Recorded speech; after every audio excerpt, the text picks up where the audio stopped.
ቤተክርስቲያንን እኮ አሳዳጅ ነኝ በክርስቶስ ቁስል ላይ እኮ እንደገና ጦር ለመስደድ እማልሳሳ ሰው እኮ ነኝ። ጨካኙን እኔን ማረኝ፣ እኔን ሲመረኝ እከሌን አዳና አይነት አይደለም። የእግዚአብሔር ምሕረት ወደር የለውም ማለት ነው። እኔን ከለወጣ አናሲሞስን እንዴት አይለውጥ? በትህትና ጎናቸው ሰው ወንጌል ብቻ ሰው ይለውጣል በሉት። ይሄ ቸርች ነው። የካራክተር ሞዲፊኬሽን አይደለም የምንሰራው። ጥሩ ሰው አይደለም የምናረገው፣ ክርስቲያን ነው የምናረገው። ፊሊሞና ላይ እንሂድና አንድ ምዕራፍ ነው ያለው። ደብዳቤው ራሱ አንድ ምዕራፍ ነው ያለው። ምዕራፍ 1 ላይ ከቁጥር 8 ጀምረን በጌታ በኢየሱስ ክርስቶስ ስም አነበዋለሁ። እንደዚህ ይላል። ስለዚህ ማድረግ የሚገባህን እንድታደርግ አዝ ዘንድ በክርስቶስ ድፍረት ቢኖረኝም በፍቅር እለምንሃለሁ። እንግዲህ ሽማግሌና አሁን ደግሞ የክርስቶስ ኢየሱስ እስረኛ የሆነው እኔ ጳውሎስ በእስር እያለሁ ስለወለድኩት ልጄ ስለ አናሲሞስ እለምንሃለሁ። አስቀድሞ የሚጠቅምህ አልነበረም፣ አሁን ግን ላንተም ሆነ ለእኔ የሚጠቅም ሰው ሆነዋል። የጌታ ስም የተመሰገነ ይሁን። የፊሊሞና ምዕራፍ 1 ላይ ያለ የእግዚአብሔር ቃል ክፍል ነው ያነበብኩት። በመጽሐፍ ቅዱሳችን ላይ በአዲስ ኪዳን ላይ ወንድማችን ሐዋርያው ቅዱስ ጳውሎስ ከጻፋቸው መልእክቶች መካከል አንዱ ይሄ ራሱ ነው። ምክንያቱም ጸሐፊው ስለ ራሱም ስለሚናገር እኔ ጳውሎስ በእጆቼ ጽፌዋለሁ ስለሚል ጳውሎስ ራሱ እንደጻፈው ምንም አይነት የተለየ ማስረጃ የሚጠይቅ አይነት የመጽሐፍ ቅዱስ መጽሐፍ አይደለም እና ለግለሰብ በአዲስ ኪዳናችን ላይ ለግለሰብ ከተጻፉ መልእክቶች መካከል አንዱ ነው። በጳውሎስ መልእክቶች ላይ እንደዚህ አይነት ነገር ብዙ እንግዳ አይደላችሁም። የጢሞቴዎስ 2 ደብዳቤዎች፣ ለቲቶ ለግለሰቦች የተጻፉ መልእክቶች ናቸው። ይሄም ፊሊሞና የሚለውም በቆላሲያስ ከተማ ለሚኖር በቤቱ ደግሞ የቆላሲያስ ቤተክርስቲያን እንድትተከል ምክንያት የነበረ አፍቢያ የምትባል ሚስትና አክርጳ የሚባል ልጅ ያለው ፊሊሞና የሚባል ባሪያ አሳዳሪ እና ለዚህ ሰውዬ የተጻፈ ደብዳቤ ነው። ስለ ቆላሲያስ ቤተክርስቲያን ስናነሳ ብዙ ጊዜ ፊሊሞናን ደጋግመን አንስተነዋል። ምክንያቱም የቆላሲያስ ቤተክርስቲያን በኤጳፍራ በተባለው ወንድም በኩል ስትተከል የተተከለችው ወይንም በፕሮግራሙ የተጀመረው አገልግሎቱ የተጀመረው በዚህ ፊሊሞና በተባለው በጣም የተወደደና የታመነ ደቀ መዝሙር ቤት እንደነበር ደጋግመን አንስተናል። ስለዚህ ጳውሎስ ለአፍቢያና ለአክርጳ ብቻ ሳይሆን በቤት ላለችው ቤተክርስቲያን ሰላምታ አቅርብልኝ ስለሚል በዚህ ሰውዬ ቤት ቤተክርስቲያን ተተክላ ነበር። ምን አይነት እድል ነው! ምን አይነት በረከት ነው! በእውነት ቤቱ ቤተክርስቲያን ተተከለች። በቆላሲያስ ከተማ ያለች የክርስቶስ ቤተክርስቲያን ስትተከል የተተከለችው እነ ፊሊሞና ሳሎን ቤት ነው ማለት ነው። አሁን የፊሊሞና ቤት ፊሊሞና ቤቱ ቤተክርስቲያን እንድትተከል መጽሐፍ ቅዱስ እንዲጠናበት እንደነ ማኖስሙ እንደነ ኤጳፍራ አይነት የጳውሎስ የኤፌሶን ተማሪዎች ናቸው። እነ ኤጳፍራ ምናምን ጳውሎስ ኤፌሶን ያስተማራቸው በጳውሎስ አገልግሎት በኤፌሶን ወደ ጌታ የመጣው ወንድም ነውና የጳውሎስ ተማሪ ነው። ጥሪ ያለው ሰው ነው። በጣም ጠንካራ የወንጌል ሰባኪ ነውና እሱ እንዲያስተምርበትና እንዲያገለግልበት ቤቱን ፈቀደ ፊሊሞና እና እሱ ቤት ቸርቿ ስትተከል በእውነት ነው የምላችሁ፣ እኔ እርግጠኛ ሆኜ የምነግራችሁ እሱ ቤት ቤተክርስቲያን ውስጥ ስትተከል በእኔ ቤት በተተከለች ቤተክርስቲያን ምክንያት የቆላሲያስ ደብዳቤ ይጻፋል ብሎ አያውቅም። በእኔ ቤት በተተከለች ቤተክርስቲያን ምክንያት ለእኔ ለግለሰቡ ደግሞ ከመጽሐፍ ቅዱስ 66 መጽሐፎች መካከል አንዱ በእኔ ስም ተሰይሞ ይጻፋል ብሎ አያውቅም። ይሄ ሰውዬ እንዲሁ በደግነት ጌታን ከመውደድ የተነሳ ለቅዱሳን ከነበረው ፍቅር የተነሳ በጌታ ላይ ከነበረው እምነት የተነሳ ነው ለአገልግሎቱ በሩን የከፈተው፣ ቤቱን የከፈተው። መብቱን ትቷል፣ ገንዘቡን አውጥቷል፣ ጉልበቱን ሰውቷል፣ ጊዜውን ሰውቷል፣ የፋሚሊ ታይሙን ይሰዋል። ፊሊሞና ቤቱን አስቡት እንግዲህ በሳምንት 7 ቀን ሰው አለ። እነ ፊሊሞና ቤት የተጋገረ እንጀራ ቅዱሳን በሙሉ ነው የሚበሉት። እውነቴን አሁን እሱ እኮ ስለማይጻፍ አሁን ይሄንን ዲቴል ጳውሎስ ቢጽፍ መጽሐፍ ቅዱሱን የሚያክል ቮልዩም ነው የሚጻፈው ለፊሊሞና ቤት።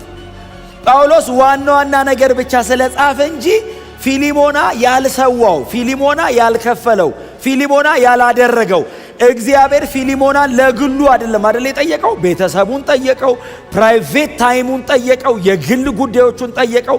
የፊሊሞና የሆነ በሙሉ ለክርስቶስ ቤተክርስቲያን መስዋዕት ሆኖ ቀርቧል። ለዛ ነው ጳውሎስ አንዳንድ ነገር ለማዘዝ መብት ቢኖረኝም ግን እለምንሃለሁ ይለዋል።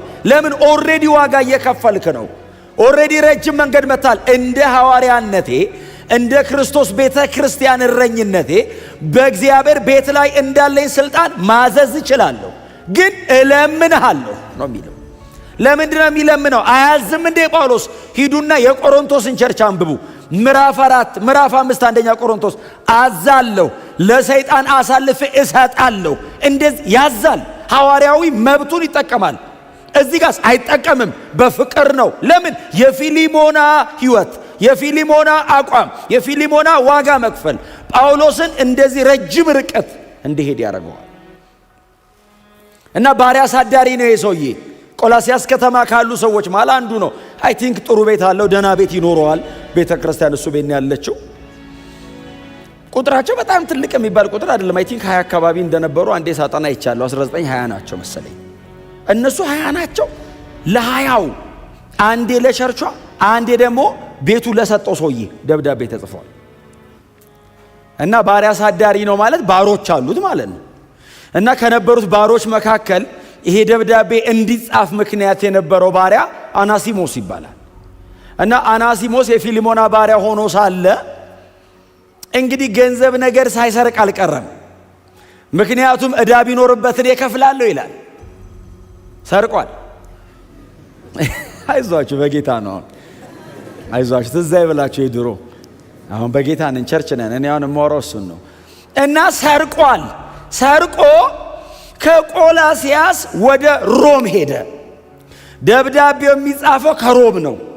ጳውሎስ ሮም ከተማ እስረኛ ነው እና ሮም ከተማ ማሜርታይን ውስጥ ታስሮ እያለ ፊሊሞናም ድንገት ሮም አካባቢ ሲንቀሳቀስ ተይዞ እስር ቤት ይወድቃል። እስር ቤት ሲወድቅ ጳውሎስና ፊሊሞና ተገናኙ። አንዱ ሰርቆ አንዱ ሰብኮ ነው የገቡት። እና ያኛው በሌብነት ነው የገባው፣ ይሄ ደግሞ በወንጌል ሰባኪነት ነው የገባው።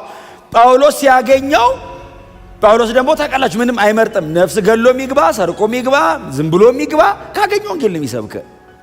እና ቁጭ አድርጎ ወንጌል ሲሰብካቸው አናሲሞስ ወደ ጌታ መጣ። ኢየሱስ ክርስቶስን እቀበለዋለሁ አለ። ትቀበለዋለህ? አዎ፣ የህይወቴ ጌታና ዳኛ አድርጌ እቀበለዋለሁ አለ። እኔም በኋላ ጥሪ ያደርጋለሁ ሲል በቃ ጌታን አስቀበለው።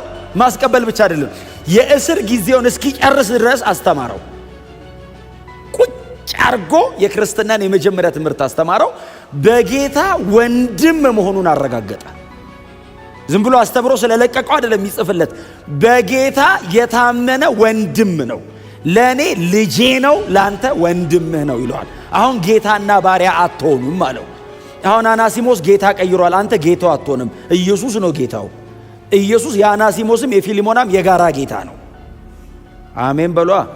አሁን ይሄ ወንድም አንተ ቤት ሊሰራ ይችል ይሆናል እንጂ በጌታ ግን የተወደደ ቀጥሎ የታመነ ወንድምህ ነው። ጳውሎስ ወንጌል ምን ያህል ትራንስፎርም እንደሚያደርግ ያምናል። ሌባ ነበረው፣ ምን እርግጠኛ ያደረገ ወንጌል ገብቷል ወደ ህይወቱ ተቀይሯል። እኔን አሳዳጅና ሌባውን ነፍሰ ገዳዩን ሰውዬ እንዲህ ካደረገ እኔ አንድ በጣም ልቤን የሚነካ ቃል ይጠቀማል። ገላትያ ምዕራፍ 1 ጳውሎስ ከኃጢአተኞች ዋና የሆንኩትን እኔን አዳነኝ ሲል ጉባኤ በሙሉ አሜን ሲል ጳውሎስ እንደዚህ ይላል፣ ወደር የሌለውን ምህረቱን ያሳይ ዘንድ ነው። እንደው እግዚአብሔር ዝም ብሎ ለማረህ ብሎ አይደለም ያዳነኝ። እኔን ሲያድናው የእግዚአብሔር ምህረት ወደር የለውም ይባላል። ወደር የሌለው ምህረት። እኔ ሞት ይገባኛል። እስጢፋኖስን ያስወገርኩ እኮ ሰው ነኝ። ቤተ ክርስቲያንን እኮ አሳዳጅ ነኝ። በክርስቶስ ቁስል ላይ እኮ እንደገና ጦር ለመስደድ እማልሳሳ ሰው እኮ ነኝ። ጨካኙን እኔን ማረኝ። እኔን ሲመረኝ እከሌን አዳና አይነት አይደለም። የእግዚአብሔር ምህረት ወደር የለውም ማለት ነው። እኔን ከለወጣ አናሲሞስን እንዴት አይለውጥ? ክብር ለኢየሱስ ይሁን። በትህትና ጎናቸው ሰው ወንጌል ብቻ ሰው ይለውጣል በሉት። ይሄ ቸርች ነው። የካራክተር ሞዲፊኬሽን አይደለም የምንሰራው። ጥሩ ሰው አይደለም የምናረገው፣ ክርስቲያን ነው የምናረገው። ዓለምን የሚጠላና ዓለም የምትጠላው ሰው ነው የምናረገው። ከሲስተሙ አጌነስት የሚሆን ሰው፣ ለወንጌልና ለጌታ ብቻ የሚመች ሰው፣ እንደዚህ አይነት ሰው ነው የምንሰራው። አሜን በሏ። የለየለት የሰው መውደድ ይስጣችሁ። የምንሰራው ሰው ግን ዓለም የምትጠላው ሰው ነው። ሰይጣን የማይፈልገው ሰው ነው። ኢየሱስን ያረጉትን በሙሉ የሚያረጉበትን ሰው ነው የምንሰራው። እና አናሲሞስ ተለውጧል፣ አይቼዋለሁ፣ እመሰክርለታለሁ አለና ጳውሎስ አሁን ደብዳቤውን ዝም ብሎ አናሲሞስ ተሸክሞ ቢመጣ ፊሊሞን አያምነውም።